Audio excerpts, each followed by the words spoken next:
Okay. Um, Adam, let's go. Harness racing driver trainer Adam Beatty, Beatty. Adam, still kind of a new person here on your own at Colonial Downs. Talk about the not unlike other harness families, but how it goes back generations in your family.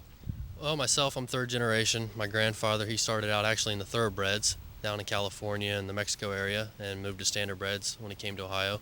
My father, he's trained and driven all of his life, and I'm making an effort to follow in both their footsteps, going out on my own here. So talk about your career path thus far as a driver, and trainer.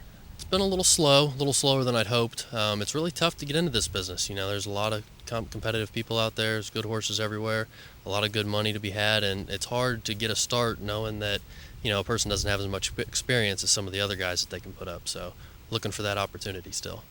Last year was your first year by yourself here at Colonial Downs. Talk about the stable that you're bringing back here for the second year. I've got 5 horses right now, possibly a couple more to come after they finish their races in Ohio this week.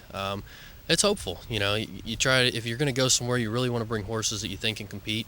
You don't want to just bring a horse to bring one. You want to make as much money as you can for not only yourself, but the owners, the trainers involved. Try to spread the wealth around to everybody you can with the horses you bring. So it looks good for this year. Sayada Downs, I believe 5/8 of a mile track. Here it's a mile and a quarter. Talk about the challenges as a driver going on this large configuration for the first time. It's a lot about patience from what I've seen so far. On a 5/8 mile track, you've got more turns. You got to position yourself a little quicker. Here with the wide open spaces, it's a big track. It's a long stretch. There's a lot more opportunity for space to be created where you can get out late to where you might not have that opportunity when you're coming off a turn into a short stretch on a smaller track like Scioto Downs. Okay. What about your hopes and expectations here for the season?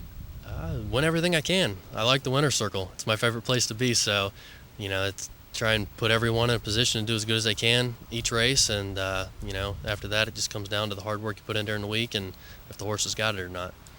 What about the lure of Colonial Downs? New Kent, Virginia is not exactly next door to Columbus, Ohio. What's the lure that brought you back here again?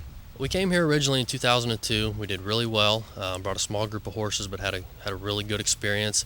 And it is far away, but it's just a nice place to be. It's quiet. The track's always in good shape. We never really have any problems here as far as getting our horses in. We can race each week. You go to some other places and you race for a lot more money, but if you're only racing once a month, it doesn't do you a lot of good. So it's just a nice place to be. They put on a good show and they take care of you here, and we enjoy it. That's it.